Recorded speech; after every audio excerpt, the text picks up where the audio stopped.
while now. Hold the phone. Stay a while now. I don't wanna be alone.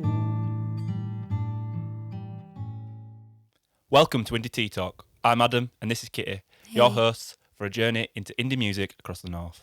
Tune in as we explore unique melodies, chat with talented artists and create a space where you can discover your favourite artists like never before. In today's episode, we go on a musical journey steeped in folk and pop as we welcome the incredibly talented Gary Stewart to the Indie Tea Talk stage. Influenced by the iconic singer-songwriters of the 60s and 70s, Gary has crafted a sonic landscape that's all of his own. With 4 albums under his belt, including a self-recorded and produced gem, Lost, Now Found, released in June 2021, Gary's music resonates with soulful storytelling and catchy melodies that linger in your heart. His debut record, Boy Cries Wolf, not only won praise from the likes of Janice Long, but also found its way to Radio 2's airways. And when it comes to live performances, Gary is a seasoned pro, gracing the stage of folk festivals such as Kendal Calling, Green Man, and the Shrewsbury Folk Fest. So, without further ado, please let's welcome Gary Stewart into the studio. Hey. Hello. So, can you share a bit about your musical journey and what's inspired you to pursue folk and pop genres? Well, I started consciously wanting to play music at a reasonably late age, actually, 12 years old. And I used to listen to my dad's music collection, and in particular, Paul Simon. So it was his music that got me into wanting to pick up a guitar and play. And my first guitar I picked up was my dad's. Oh, And nice. it is nice, but it's also difficult because he's right-handed and I'm Oh, right. left-handed. Uh-huh. So I first learned to play guitar. I had to learn to play the chords backwards because it felt really strange to play the guitar this way. Yeah. But I was still able to sort of fumble through a few songs. Neil Young's Heart of Gold, Me and Julio by aforementioned Paul Simon. And yeah, just from then on in, I was just addicted to music. Yeah. And I started to learn drums, and then that went on to percussion. Orchestral percussion brought me down to Leeds to study, and all the way through my sort of secondary school years, I continued to play guitar. And then it wasn't till I came down to study in Yorkshire that I started to write songs properly. And the good thing about moving from a remote village to a big city is the opportunity to play live. Yeah. So I used to go to open mic nights in Leeds, and particularly an acoustic day called Acoustic Revolution, which was on a Saturday, and that was run by a musician called John Gom. He's a pretty well-known sort of solo guitarist now. Yeah. But he used to run Acoustic Revolution on a Saturday afternoon, so it was a great platform to be shit. And I was for a long time, but by that point I was sort of bitten by the bug to play and perform, and I really enjoyed writing as well. It's a great catharsis, and it's just when you've got time to do it, which I had a reasonable amount when I was studying, gave me the chance to write. And I've always sort of had the sound and soundscape of Paul Simon in the back of my mind when I write.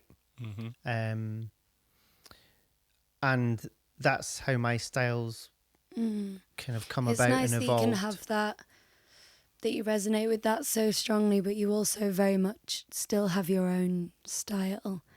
Yeah, that's really interesting. Yeah. So your dad was a musician as well, then? I wouldn't. Not really. He did say he sang in a band in the 70s, I think. Yeah.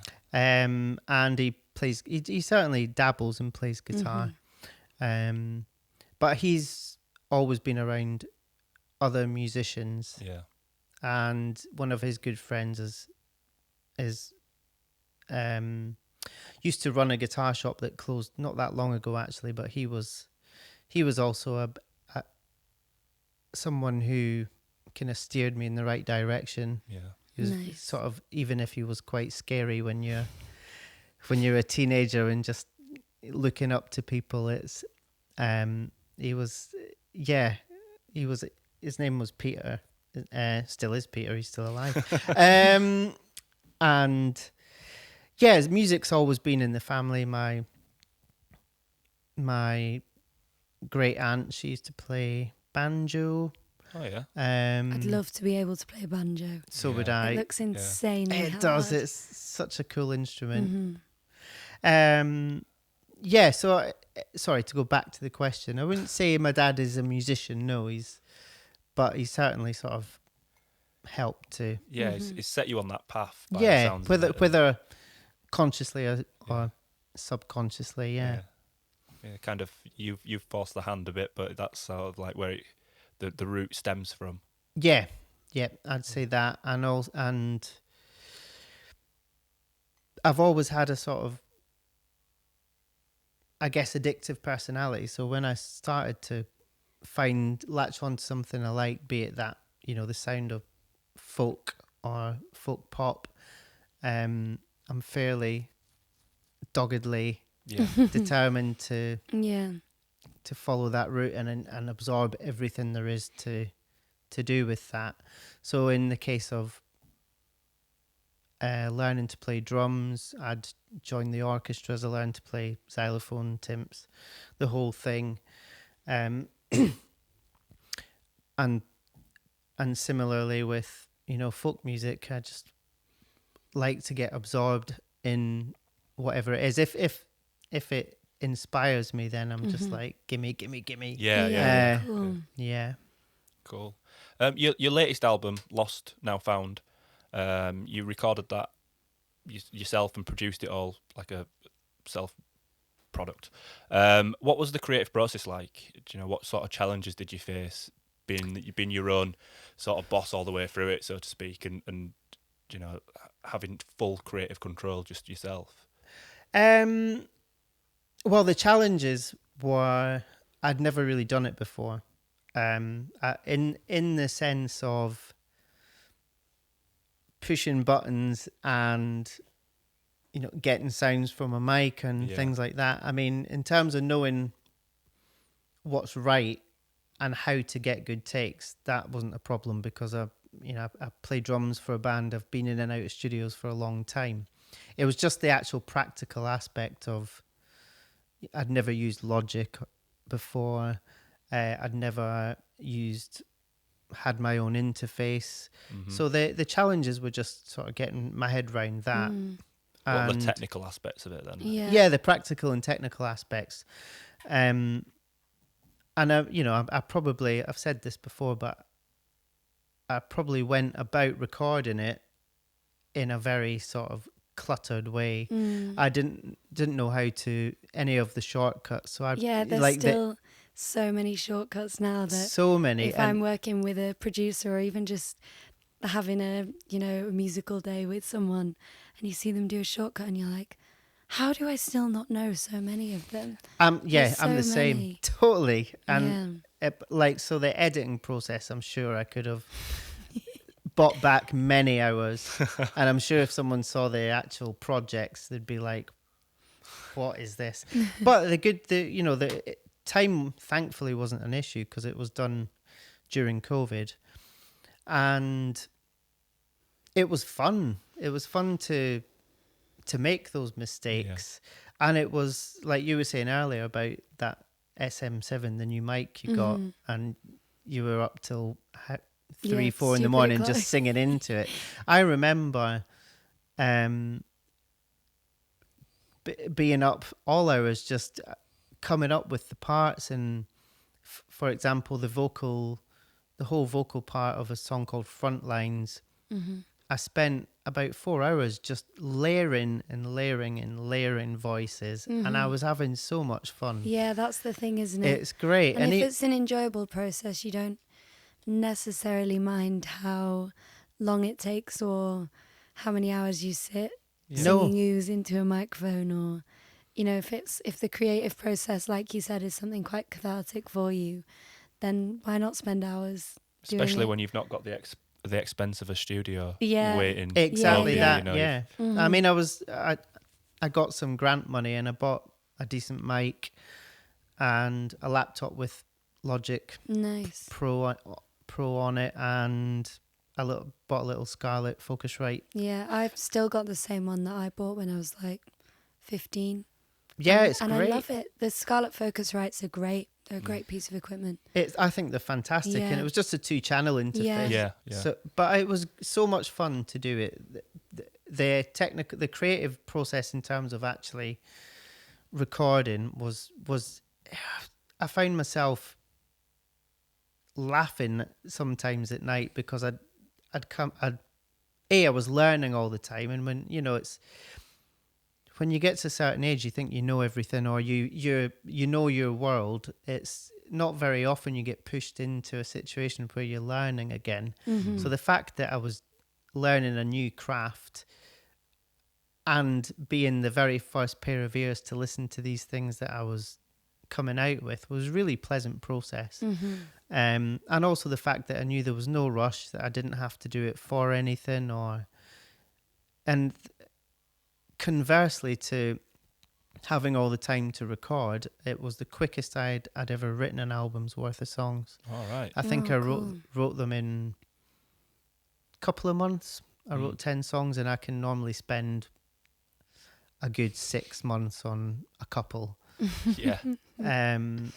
So yeah, I really enjoyed the whole process with my last album, Lost Now Found. And once I got into the flow, I trusted my ear.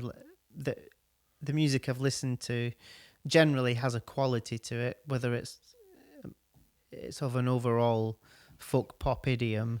I like well crafted, good sounding albums. Mm-hmm. I guess you call them classic albums. Neil Young's Harvest, Pet Sounds, things like that.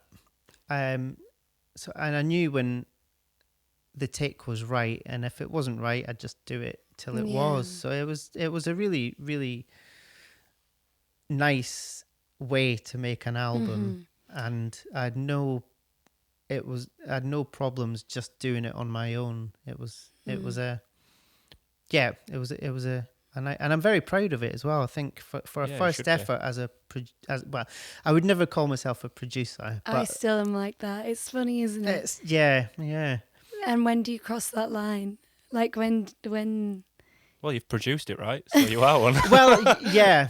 I guess I when you say producer, though, you think of real producers. I guess it's because when you're a musician as well, it's Yeah, I think it's a similar vein for when you'd class yourself as a musician.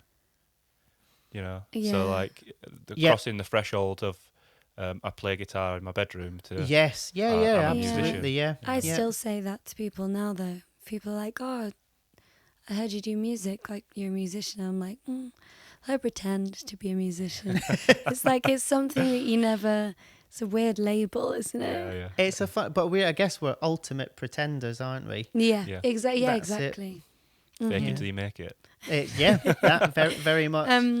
That's really interesting hearing about the process of that. So, if you got, is it 4 albums now under your belt? Yes, 4. Yeah. So, do you feel like your music has evolved, or your process of writing, or obviously this one you recorded and produced yourself? So, do you feel like your processes have evolved through that, or?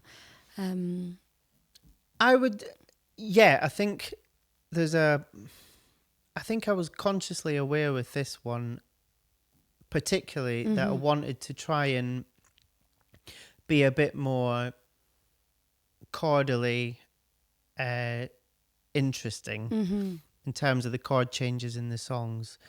And every time I make an album, I have a thing.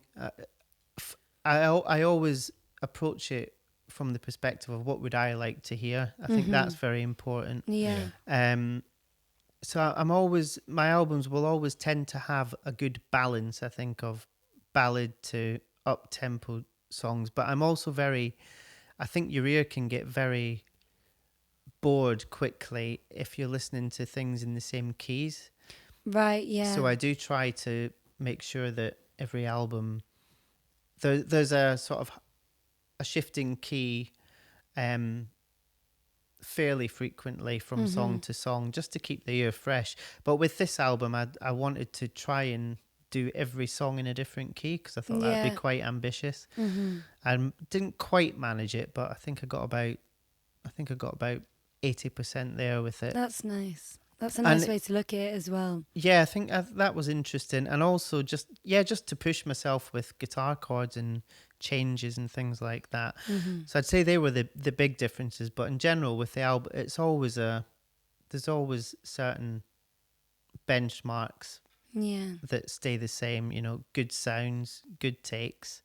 But in terms of the writing process, it's definitely evolved from my penultimate album to the one that I put out a couple of years ago. So do you have a favourite track from your discography? And if you do, what makes it so special to you? What is it that really resonates with you? Ooh, that's a toughie, that. I said that when Adam sent me the questions. I was like, I love that. Oh, I get you have to sort of be mindful, because generally the newest things you write are the things you like at that time the most. So if I'm trying to be balanced, I always play. I always enjoy performing Hot to Trot, and I think that would probably be one of my highlights of the songs I've written. From numerous points of view, I think the guitar part's very pleasant to play. I was quite happy to be able to use a little bit of wordplay in the bridge. There's a line the line is Trotsky lingers in a working man's fingers, on your marks is merely a trigger. So I tried to get Marxism in by going Marx is merely. So I'm talking about Trotsky and Marxism. The song's just generally about just keeping going and that sort of inspiration, that whatever it may be, but always comes back to you and fires you off on whether it be a writing process or a recording process, whatever. Something you can apply to everything. Yeah. So I think that's probably nice. I would say that is the one that naturally for me keeps me interested, and I think I'm proud of that for those reasons. Yeah, I like that. It's an inspiring, it keeps you motivated, and it's fun to play. So what more can you ask for? Exactly. Yeah. I'm sure we well, I'm not sure actually. We might already know the answer to this. I think I think so. But okay. But we like to ask people that if you could collaborate with anyone alive or not, who would it be and why? I think probably it would be James Taylor over Paul Simon, actually. Close Your Eyes is one of my favourite songs ever. The guitar part is incredible for that, actually. It's great. I love doing that one. Mm-hmm. Yeah, I think he might just be a bit more fun to collaborate with. Mm-hmm. I like his sense of humor, and I think his just all of his songs are gems, and I think it'd be interesting to see to be a fly on the wall, and to see how he sort of has come up with things like Fire and Rain, and also his guitar playing. As you say, the guitar part for Close Your Eyes is great. He's also on obviously they're amazing guitar parts performance wise, but they're not super complicated, a lot of them, but the melody is just perfect. It's the way he plays, the way he plays the bass lines in the guitar parts. I think it'd be an interesting collaboration to sort of see how he approaches writing a song with those chops. Yeah. And I think it would be interesting to hear the amalgamation, and the vocal sort of the vocal blend. I think would be because I think my voice has, or at least it's been noted that that it's similar to Paul Simon and James Taylor, but they're very different voices. So I think it would be an interesting sort of mix. Nice, that's cool. To have have a bash with that. So one of our probably most important questions of the day is that if you were a flavour of tea, or if your music was a flavour of tea, what would it be and why? Ooh, I would probably say apple and cinnamon. Oh, nice. Yeah. Because it's warm and snuggly, and there's no sort of unexpectedness to it. It's just, and it makes you feel good. Makes you feel nostalgic. Feels nostalgic as well. Absolutely. No, I agree. Yeah. I thought you were going to say something with a zesty twist to it. Just because of how your vocals sit. Yes. That zest I was trying to think. Yeah, well, the cinnamon. That's why I thought that's that. It's a little bit. Yeah. You know, it's a bit. Yeah, I didn't take that into account, and I retract my previous statement. No, please keep it. That's for album 5. Right, okay. Brilliant. Well, I think it's about time that we listen to one of your tracks. So what have you got for us first today? First up today, I'm going to be playing Frontlines. Frontlines. You want to tell us a little bit about Frontlines? Yeah, sure. Frontlines is written, well, it's fairly obvious in the title that it was written during COVID, when the NHS were really pushed, and the percussionist in my band is a paramedic, and this song was influenced directly by a conversation we had about how medical resources were having to be pushed and put elsewhere just to deal with things. So so that's what inspired that song. Brilliant stuff. Well, thank you very much. This is Frontlines.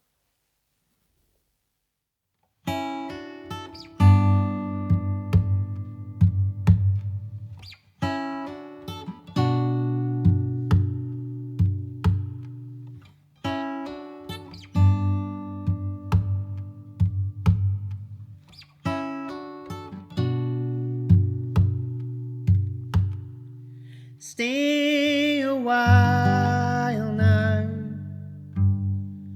hold the phone. Stay a while now, I don't wanna be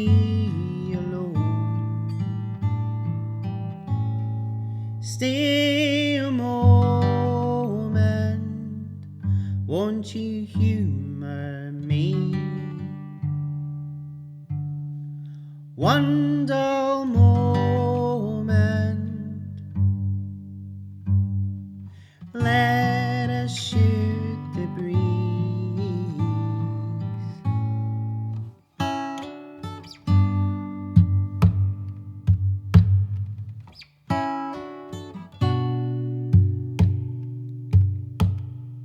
Stay a while now,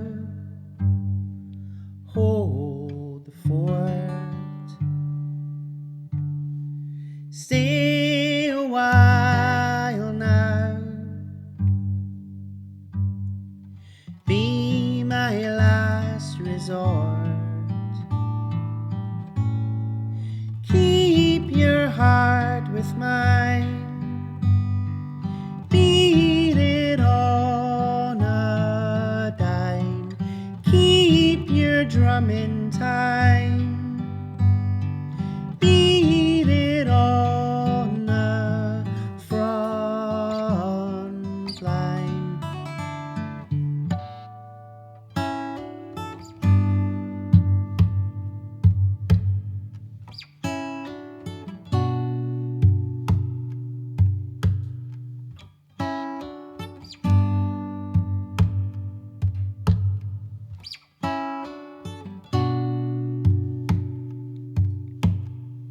Stay a moment, won't you comfort me? One more moment, then I'll let you take your leave. For you stayed a lifetime without rest. My fading lifeline, there till my last breath. Keep your heart with mine, beat it on a dime. Keep your drum in time, beat it on the front line. Keep your heart with mine, beat it on a dime. Keep your drum in time, beat it on front lines. Keep your heart with mine, beat it on a dime. Keep your drum in time, beat it on the front line.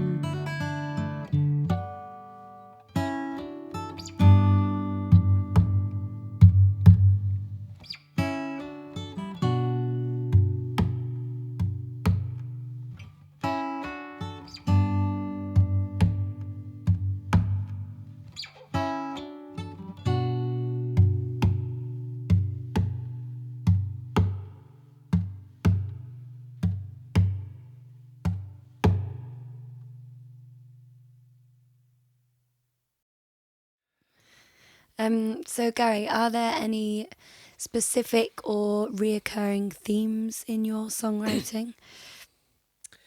There is a sort of recurring theme of, I tend to write about writing often, and I think that's maybe subconsciously because that's the way to get back into it, because I'm aware that I've not written for a bit. So I write about the fact I've not written for a bit as a theme to write about. So whether or not that's a good theme that recurs, either way, that seems to be, there seems to be a thread of that through what I write about. also recalibrating yourself, starting again. That seems to be a theme which I come back to often. I'd like to be better at writing narrative songs, Yeah. story songs. I'm in awe and envy equally of people who can just story tell in 3.5 minutes and paint, elaborate pictures. Paint Yeah. visual. Yeah, I really struggle with that landscapes. for like a start and an end, and also having a catchy chorus through the storytelling. Like, how did you fit all that in? It's hard, isn't it? It's a difficult medium to write a song in a way that can capture a story in such a short space of time. Yes. Oh, yes. So you'd like that to be. I'd like to be able to be, I think, better at writing more narratively. Although on saying that, that's something else I did try to do in the last record I put out. Yeah. And I think I did it most successfully in a song called Sailors and Tailors, which is a song that kind of tells the story of a couple who get together and how they get together, and it's sort of based on my great aunt and uncle. That's gorgeous. Taking their names that their grandkids gave them. So it's kind of a almost true story of, well, the facts, the people, the jobs they had are true, and their names are pseudonyms, but they're their grandkids' names they made up for them. So it's these facts of where they worked, but in a sort of love story, like a sort of fairy tale type thing. Yeah. I think that's the closest I've got to writing a story song, which I think is, good. Yeah. As opposed to failing or it being just all right. I think you should pat yourself on the back for that. Yeah, definitely. Absolutely. Thank you. So your Graceland sort of project, is it a project or what? I don't know what it is. It's not. I wouldn't say it's a project as such. It's just it's a band I have, and we play Paul Simon's Graceland. Yeah. Start to finish. What sort of inspired you to do that? Like, and how do you sort of approach it to like faithfully reproduce like such a classic album? What sort of thought processes were in your mind in the inception of it? Well, I got asked to do it the very first time we did it was with a completely different band, and I wasn't the spearhead for it. It was a friend of mine had been asked if he wanted to put on to do to cover a big act's music for New Year's Eve at the Bridnell Social Club in Leeds, because they do that every year. All right. So my friend Pete came to me and said, "Oh, let's do Graceland." So that's the very first time I did it. Was just that was the reason we did it. And then we got asked to do that again at a festival in Garforth a couple of years after that. And then nothing happened for a couple of years with it. And then I'm trying to think. Did they specifically ask you then? Was it someone that were there at the night and said, "Oh, let's get Gary over to do the Graceland set that he did at Brudenell," or was it a? I think it was for Garforth. I think. Well, for Garforth, I did a separate thing. I actually did do some workshops, right? And there was a Paul Simon project going on, so I think they kind of tagged that on. Right. But the main what set the Graceland thing off in the current state it's in was I'd been asked by a friend, Joe Rusby, who's Kate Rusby, the folk singer's brother. Oh, cool. About putting on. Oh, I just asked for some recommendations for some acts for Kate's festival, because at that time I ran a music night in Leeds, a thing called the Gaslight Club, which obviously you know of. Yeah. And I just thought, well, if I'm just going to put this out there, and said to him, oh, how about Graceland? Not thinking that he'd be up for it, but he was up for it. So I got the people who were playing in my band. We would sort of. I'm lucky that I have very talented and proficient musicians in this Graceland thing, which is why we can do it justice. I've got fantastic electric guitar players, and one of which also plays accordion and penny whistle, which is integral to this album. So we brushed up the album sort of and did it at that Underneath the Stars festival, and off the back of that we got an agent, and it's kind of been a steady, decent project, I guess. But it's not a project in the full circle. But not a project in the sense of, workshops. It's just us playing the album out, basically. But it's loads and loads of fun. Yeah, I was going to say that. Is there like, it must be so euphoric if it's an album you absolutely love as well. Yeah. And it's like nothing else as well. Like you say, what's the challenges? The challenges are creating it's basically the guitar parts and the bass lines. That's the challenges, because that's where all the interest is. I mean, for me, I just play 3 chords all the way through, sometimes none. But it's just such fun music to play, and everything is upbeat and major from start to finish. It's just a party set, and it's just great. It's been a real joy to be able to do it, and to have people want to come and see it 7 years after we started doing it. So it's it's definitely one of the highlights of my musical output. Yeah. Can you tell us a little bit more about the Gaslight Club? I can. It was a music night that I ran with another guy called Nick Simcock. It started round about 2010, I think, 2009, 2010.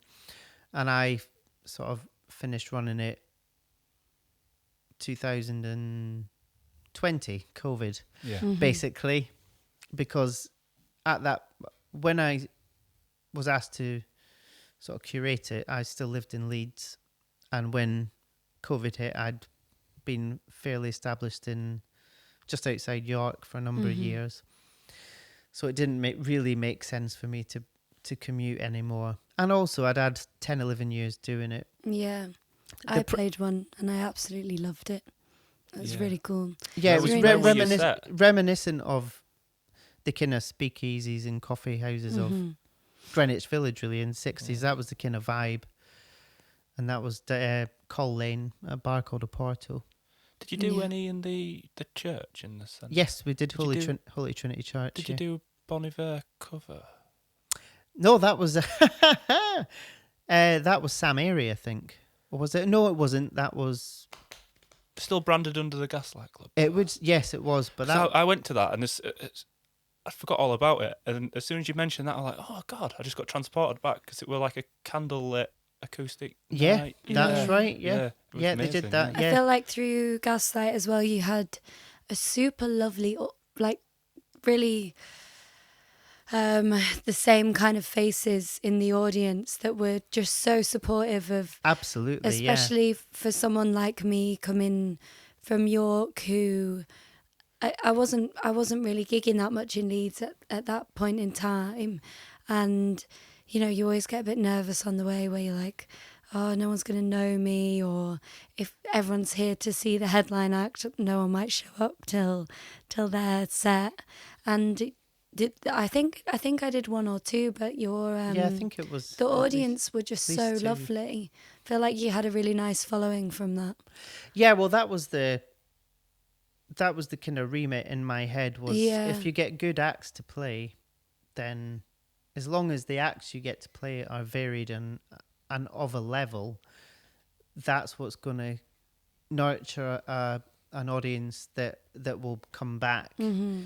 And I think we successfully managed that. As Yeah, you say, it'd be definitely. the same. You know, we'd have regular people come on a Monday, and everyone was. And on a Monday as well. Who goes to a gig on a Monday? Exactly. Gary Stewart can get people there. That's it. It's true. It's true. What can we expect from you in the future then? Have you got any upcoming releases or anything exciting? Yes, I've started writing the next album. So Nice. I've got about 3 or 4 songs in I've got 2 that are fully finished and another 2 that are on the way. So I guess I'm going to start thinking about recording soon. Until then, I'm out on tour with a fellow singer-songwriter from Cambridge called Annie Dressner. So we're up and down the country in April. And then in May, I'm heading out on a solo tour. Nice. Trying to do venues and folk clubs and things that I haven't played before. So I'm focusing more on Southern England this time round. Nice. Cool. So it's a little bit frightening and exciting all in one. Mm-hmm. So places like Bath, Winchester, Exeter, Birmingham, which isn't really south, but I've never South played in from Birmingham. where we are, I suppose. So. Yeah, exactly that. So that's your kind of target for the future. Is a bit more of the south. Yeah, I think just to try and play.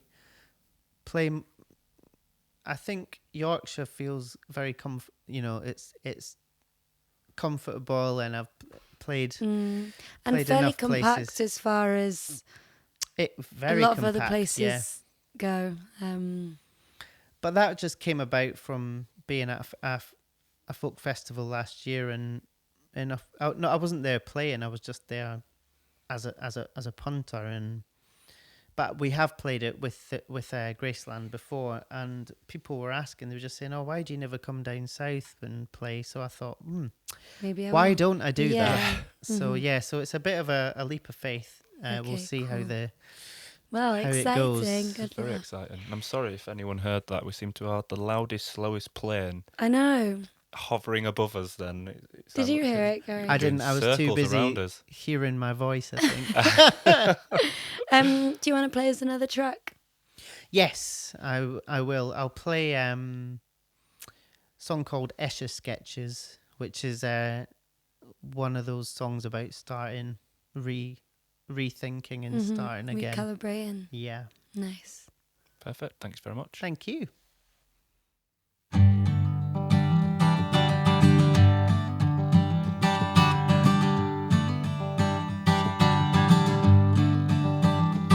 So I'm starting over again with a fresh pair of ears and a shoulder to cry on, a clean white page to mark with my old pen. For you are my lover, and I'm starting all over again. For I've had my time to grieve, with blood on my hands, sweat on my sleeve, and the tears that stain my eyes will soon be free. For you are my brother, my sister, and all that I need. Like an Escher sketch to the yellow brick road, like a rainbow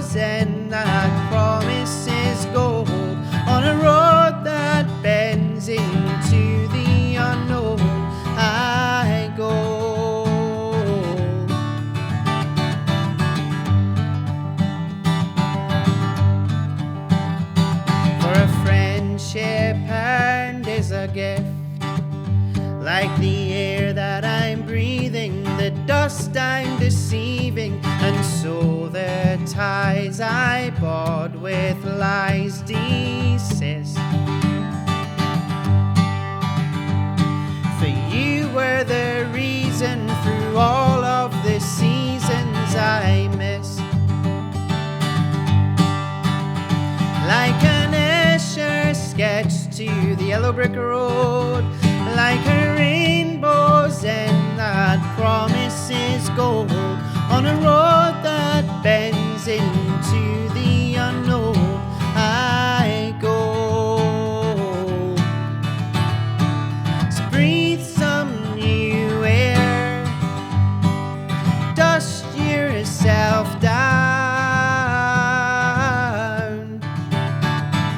grow a new pair, turn yourself around.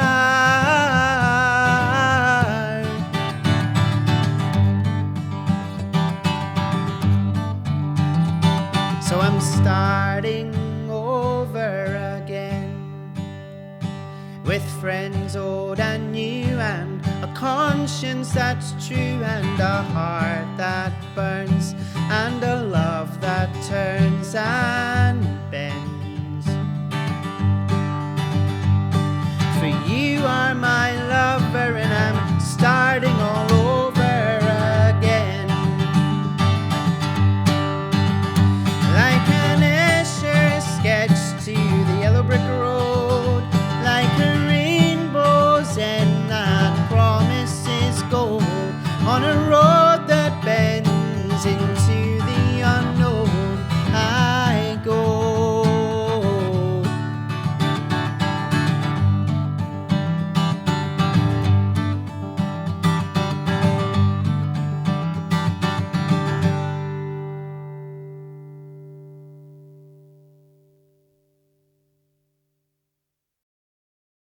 So, how do we find your music? Where do we find you on the online? What's your online presence?